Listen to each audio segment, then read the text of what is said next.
반갑습니다. 오늘은 시편 53편 말씀을 나누도록 합니다. 2절 말씀을 읽을게요. 하나님이 하늘에서 인생을 굽어 살피사 지각이 있는 자와 하나님을 찾는 자가 있는가 보려 하신즉 각기 물러가 함께 더러운 자가 되고 선을 행하는 자 없으니 한 사람도 없도다. 실천적 유신론자가 되어야 됩니다. 라는 제목으로 말씀을 나누도록 할게요. 시편 53편은 다윗의 탄원시로 분류되죠. 표제어는 다윗의 마스길, 인도자를 따라 마할라에 맞춘 노래라고 되어 있습니다. 시편 53편은 사실은 눈치채신 분들도 계시겠지만 시편 14편과 쌍둥이 시편이라고 불려지죠. 약간의 상이한 부분들이 있기 때문에 일란성 쌍둥이가 아니라 이란성 쌍둥이라고 볼 수가 있는데 먼저 두 시편은 하나님의 성호, 즉 이름을 부르는 데 있어 차이가 좀 있죠. 14편은 하나님의 성호로 여호와가 4회, 엘로힘이 3회 사용되어졌는데 53편은 오직 엘로힘만 7회 사용이 되죠. 시편 제2권 포함해서 73편에서 83편까지의 시를 엘로힘 시편이라고 불러요. 무슨 말이냐? 주로 엘로힘이라고 하는 단어가 많이 사용되어졌다라는 거죠. 이 차이 외에도 14편의 1절과 4절, 또 53편의 1절과 4절은 거의 동일한데, 마지막 부분 14편 7절과 53편 6절도 유사한데, 이제 14장의 5절과 6절, 그리고 53편, 우리가 지금 오늘 읽는 53편의 5절은 두드러진 차이를 보여주고 있다는 거죠. 이 차이 때문에 쌍둥이 시편이라고 불리지만 일란성 쌍둥이가 아니라 이란성 쌍둥이다 이렇게 이야기를 하는 거예요. 14편은 하나님의 보살핌에 초점이 맞춰져 있지만 53편은 어리석은 자에 대한 심판에 초점이 맞춰져 있기 때문인 것이죠. 사실 이 내용을 읽다 보면 여러분 우리에게 매우 중요한 저는 교훈을 던지고 있다고 생각을 하는데 그 교훈이 뭔가 한번 함께 말씀을 통해 나누는 시간을 갖습니다. 1절 말씀을 다시 읽어보면 어리석은 자는 그 마음에 이르기를 하나님이 없다 하도다. 그들은 부패하며 가증한 악을 행하며 선을 행하는 자가 없도다. 어리석은 자가 누구냐? 하나님이 없다고 생각하는 사람이 진짜 어리석은 사람이라는 거죠, 여러분. 히브리어로 어리석다라는 말은 나발이라고 하는 뜻이에요. 어리석은 자. 다 들어봤죠? 아비가일의 남편 아닙니까? 1절은 이렇게 읽을 수가 있는 거죠. 나발은 그의 마음에 이르기를 하나님이 없다 하도다. 그죠? 왜 나발이 어리석은 자라는 뜻을 가지고 있기 때문에. 나발은 누구냐? 사무엘상 25장에 나오는 인물인데 다윗이 사울에게 쫓기는 시절에 다윗은 쫓기면서도 이스라엘 백성들을 보호하는 일을 했잖아요. 그중에 나발이라는 사람들이 있었어요. 목축을 하는 거부였거든요. 부인이 청명하고 아름다운 아비가일이라는 여인입니다. 하지만 그가 이 나발이라고 하는 사람은 완고하고 행실이 악한 자였어요.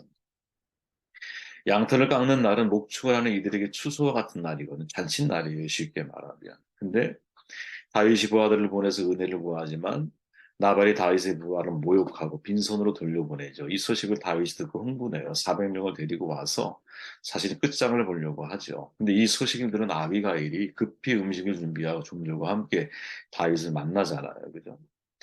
다윗을 만난 아비가일은 지혜로운 말을 하거든요. 다윗의 마음을 가라앉혀요.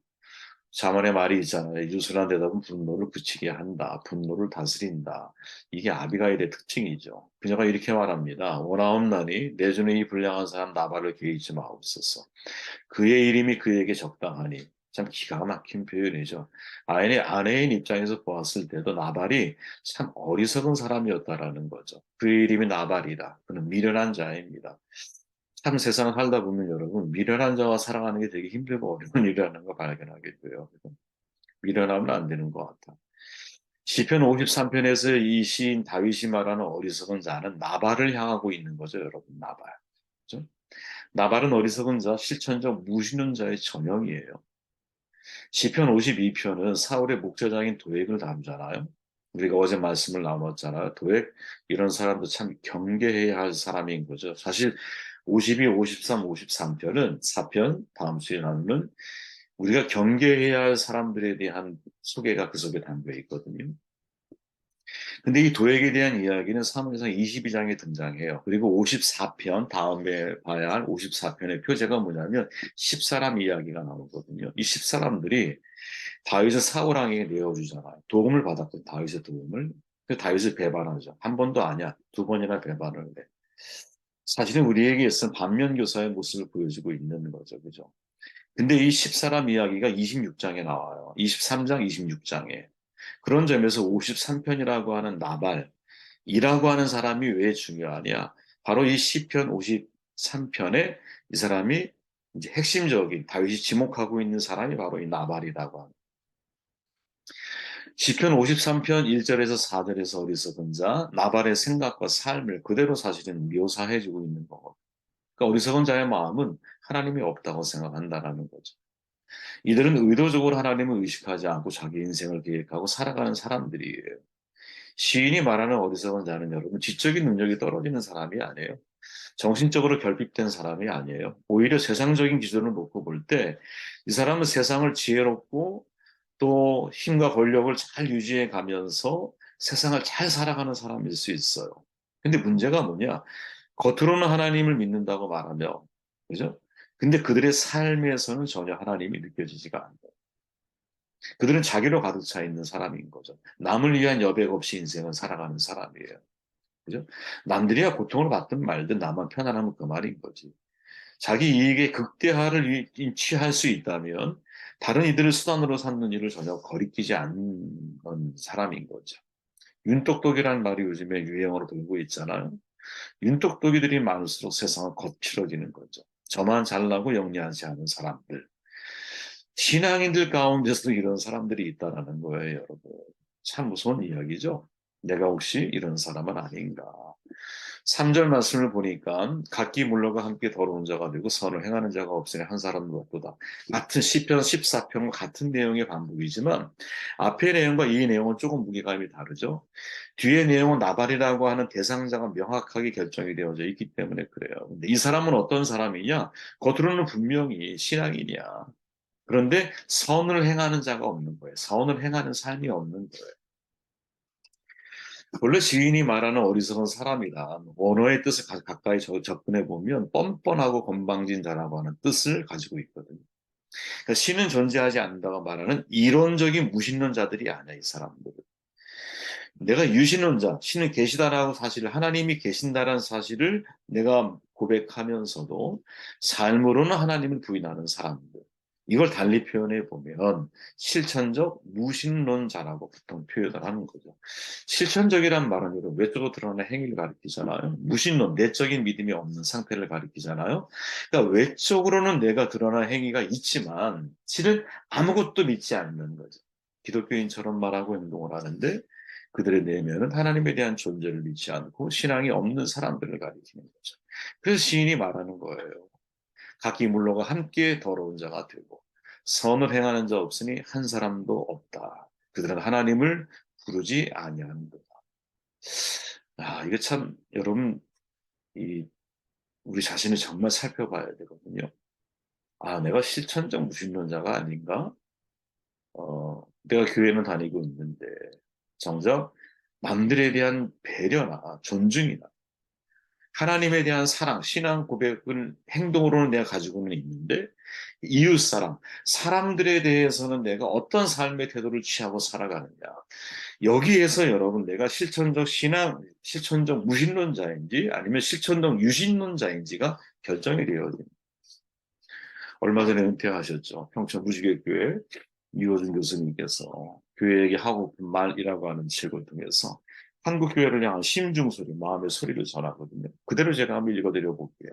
신앙의 개인화, 자기중심적인 신앙, 종교적인 열정의 강조, 영혼 없는 전통주의의 고수, 교회 내에서의 유교적 관료주의, 구원의 사회성에 대한 무지와 외면, 감정 중심의 은혜론, 목회자 중심의 교회 사역, 개교의 성장주의, 사회적 이슈에 대한 외면, 교단 내의 소모적인 주도권 싸움, 시대적 정신의 야합하기, 편의주의, 사라진 제자도, 국가와 사회를 위한 기독교적 비전의 부재, 이상의 목록들을 종합하면 한마디로 한국교회와 신학교 전반에 걸쳐 특별히 지도급 인사들 사이에 실천적 무신론자들이 득세하고 있음을 볼 수 있습니다. 입으로는 하나님이 있다고 말하면서 실제로는 하나님이 없는 것처럼 말하고 행동하고 설교하고 기획하고 운영을 하는 것이죠. 뜨끔하죠, 여러분. 정말 개인적으로 유호진 교수님을 되게 존경하는데 그분은 저는 무엇이죠?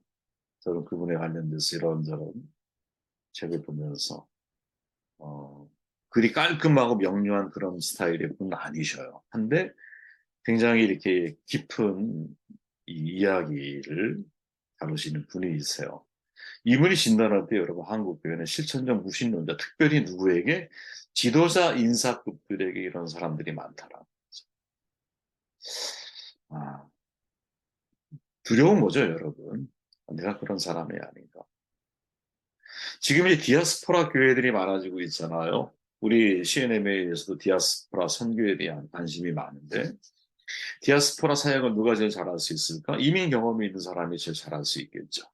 다문화 경험을 가지고 있는 분들이. 그래서 저는 개인적으로 이민 오신 분들, 그러니까 한인, 미국에서 한인 목회를 하셨던 분들이 한국에 들어와서 가장 잘하실 수 있는 사역은 디아스포라 사역이라고 생각을 하고 있어요.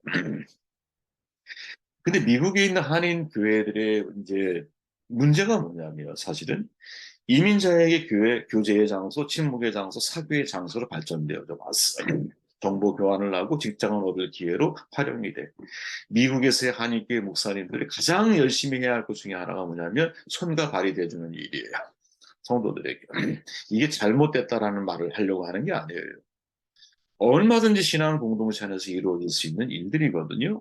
근데 문제가 뭐냐면 초점을 거기에 자꾸 맞추다 보면 진짜 교회의 본질은 사라지고 한인들의 모임을 위한 장소, 친목단체로 전락하게 되는 것이죠. 그래서 그 한인교회에 처음에 누가 그 교회의 주도권을 잡고 있느냐에 의해서 여러분 목회자가 바뀌는 거예요. 그 사람이 여러분 한마디로 말하면 고라당을 만들어 가지고 목회자를 좌지우지할 수 있는 사람들을 만들어. 누가 더 경험이 많고 누가 더 그 지역 사회에 어떤 인맥을 잘 가지고 있느냐, 누가 더 빨리 정착을 한 사람이냐, 여기에 의해서 여러분 지도층이 달라지는 거죠. 되게 심각한 문제거든요. 그럼 생각해 보십시오, 여러분. 미국에만 이런 일이 벌어지겠습니까? 한국의 여러분 디아스포라, 외국에서 오신 분들이 250만, 300만 정도 된다고 지금 추정을 하고 있는데, 이분들이 그분들은 이제 디아스포라 선교 사역을 하는 분들이 이 문제를 항상 고민하면서 사실은 진지하게 그분들에게 접근을 해야 한다라는 거죠. 그죠? 중요한 문제다. 이런 생각을 해봐요. 시인이 말하죠. 2절, 3절. 하나님이 하늘에서 인생을 굽어 살피사 지각이 있는 자와 하나님을 찾는 자가 있는가 보려 하신즉 각기 물러가 함께 더러운 자가 되고 선을 행하는 자가 없으니 한 사람도 없다. 이렇게 말하죠. 여러분 이제 이 내용 위의 내용을 읽어보시기를 바라고요. 자, 실천적 무신론자로 살아가는 사람들 그들을 향한 시인의 결론은 달라요. 14편에서는 여러분은 똑같은 어리석은 자를 고백을 하고 있지만 14편의 결론은 어떻게 지어지고 있냐면 그러나 거기서 그들은 두려워하고 두려워하였으니 하나님이 의인의 세대에 계심이로다. 너희가 가난한 자의 계획을 부끄럽게 하나 오직 여호와는 그의 피난처가 되시도다. 다시 말하면 가난한 자에 대해서 하나님이 굽어 살피는 일에 대해서 소개하면서 시편을 정리하고 있어요. 14편에서는. 그러니까 어리석은 자에 대한 어떠한 심판과 판결도 내려지지 않아. 그런데 53편을 놓고 보면 53편은 이렇게 말하는 거예요. 그들이 두려움이 없는 곳에서 크게 두려워하였으니 너를 대항하여 진친 그들의 뼈를 하나님이 흩으심이라. 하나님이 그들을 버리셨으므로 내가 그들에게 수치를 당하게 하였도다. 그러니까 마치 14편에서는 이제 어리석은 자들을 통해서 가난한 삶을 살게 된 약한 자들의 피난처가 되시는 하나님에게 초점을 맞추지만 53편 이건 마치 결론 부분처럼 어떻게 정리를 하냐면 이제 어리석은 자에 대한 하나님의 심판을 소개하고 있다라고. 그들의 뼈를 흩으신다라는 거예요. 전쟁터에서 죽어가고 매장되지 못한 비참한 상태를 말하는 거거든요. 근데 그 일을 누가 해? 의인들이 그들을 부끄럽게 만든다라고 소개하고 있죠. 주목해야 할 구절이 뭐냐? 그들이 두려움이 없는 곳에서 라는 이 표현이에요, 여러분. 이게 왜 중요한 표현이냐면 두려움을 느낄 필요가 전혀 없는 바로 거기에서 두려워할 일을 바로 그 어리석은 사람들이 경험한다라는 거지. 두려워해야 할 곳으로 가야 할 필요가 전혀 없는 거야. 두려움을 전혀 느끼지 못하는 바로 그 자리에서 두려움이 엄습해서 죽음을 당하는 사건을 경험하게 되어 있다는 거죠. 여러분 떠오르는 게 뭡니까? 다윗의 부하들을 모욕하고 돌려보냈던 나발이 왕의 잔치 같은 잔치를 벌려놓고 크게 술에 취해서 기분 좋게 잠이 들었잖아요. 그죠? 성경을 쭉 읽어보면. 근데 이튿날 그의 부인 아비가일이 전날 무슨 일이 있었는지를 남편에게 알려줘요. 다윗이 400명의 군사들을 데리고 부하들을 데리고 나발을 어떻게든 정돈하기 위해서 왔다라는 사실을 알려줘. 근데 이 이야기를 듣자마자 전혀 두려움이 없고 잔치에 취해 있었던 나발이 성경에 보니까 사무엘상 25장 31절에 보니까 낙담하여 몸이 돌과 같이 되었다. 이렇게 기록합니다. 바로 이 장면을 그대로 시인이 이야기하고 있는 거예요. 두려움이 없는 곳에서 크게 두려워하였으니 거기에서 그들이 수치를 당하게 될 거다. 이렇게 말하는 거죠. 저는 이 장면을 우리가 주목해야 한다는 생각입니다. 실천적 무신론자들의 마지막 결론이 바로 이런 일일 거라. 인생을 살면서 겉으로는 하나님이 있는 것처럼 내가 행동을 해. 그런데 내 마음 중심에서는 하나님이 없는 것처럼 인생을 살아가. 겉신앙은 여러분, 내가 하나님을 예배하는 자의 삶이야. 근데 속옷 신앙은 내 삶의 이웃에 대한 사랑, 실천적인 삶이 없어. 이런 사람에게 다가올 수 있는 마지막 결론은 뭐냐? 두려워하지 않는 바로 그때에 두려움이 엄습해서 내 인생의 종말을 맞게 되어지는 이것을 다윗은 직접 경험했고 그것을 시로 남겨서 우리에게 전달하고 있는 것이죠. 여러분 여기에서 우리가 지혜를 얻어야 한다고 봐요. 실천동 유신론자의 삶을 살아가는 게 얼마나 중요한 일인지. 네. 이 은혜가 우리 모두에게 있기를 바랍니다.